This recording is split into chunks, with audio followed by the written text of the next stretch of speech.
Paul, to member for Riverina. Thank you, Deputy Speaker. Labor ought to know that unemployment now is higher than when we left government after COVID, and we had COVID to cope with. Labor promised real wages would go up. They've come down. That's right. They said, my word is my bond, Prime Minister's words, not mine, that they would stick to stage 3 tax cuts. And they didn't. No. They said they wouldn't touch super, then they increased taxes on super. They never told people they would regulate the labour market, then they did the industrial relations changes. Never properly consulted on too much at all. That's just a text I got from former Treasurer Josh Frydenberg. And we miss him in this place, and we do. I tell you what, I can't table my phone. I can't very well table my phone. I need it for all the good messages that I'll send you in the future when you have another tilt at the leadership, member for Maribyrnong. But I'm glad that the member for Dobell is here. She is the Regional Health Minister. She is a former pharmacist and a very, very good one. And that is true. That is true. And she would be interested to note a pharmacist in Forest Hill, where Raf Wagga operates, Mina Estefanos. He's owned the Forest Hill pharmacy for 6 years. In the past week, he's had several customers opt out of filling their vital prescriptions due to cost. One elderly man even admitted he'd stopped buying food just to get some of his daily medication. Now, we should be better than that. Yeah. We should be doing better than that. Watching residents choose between basic needs prompted an enormously generous response from Mr Estefanos. He's chosen to provide free medication to his customers who are doing it tough.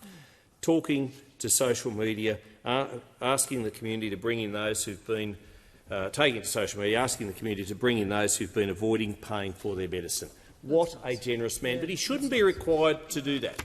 But yesterday, this government decided to give $14 million to Food Bank. That's a noble gesture. $14 million to Food Bank. Food Bank is the largest hunger relief charity in the nation. $14 million, that'll help. The demand is there. It's nice. It is nice. It is absolutely nice, Member for Fisher. But they've decided to also give $40 million to advertising, promoting, marketing their stage 3 tax cuts. That is so shameful. That is so disgraceful, and everyone opposite knows it. If they were good members, they'd go out and spruik it themselves. They'd put it on their own social media. Probably will. But, you know, to think that they're spending $26 million more on spin doctors than they are on Food Bank, no wonder you've all got your heads down. No wonder, because you should be embarrassed by it.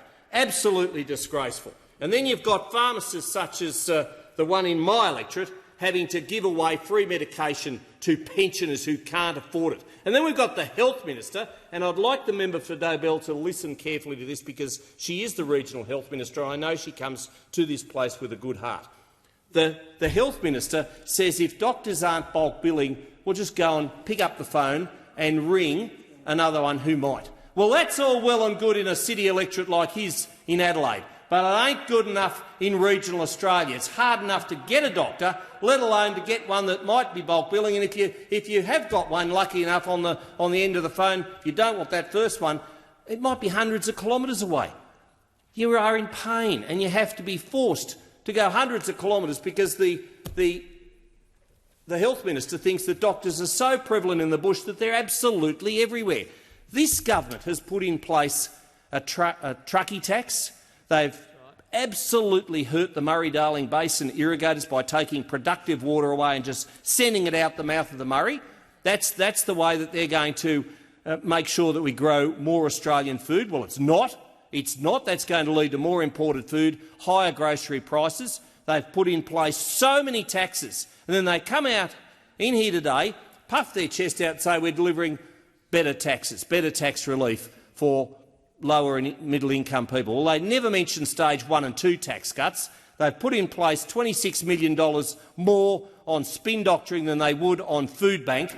This government stands condemned. It stands condemned for all the taxes that they've put on lower and middle income people. They stand condemned for doing what they said they wouldn't do prior to the election, which was one great fib. Hear, hear.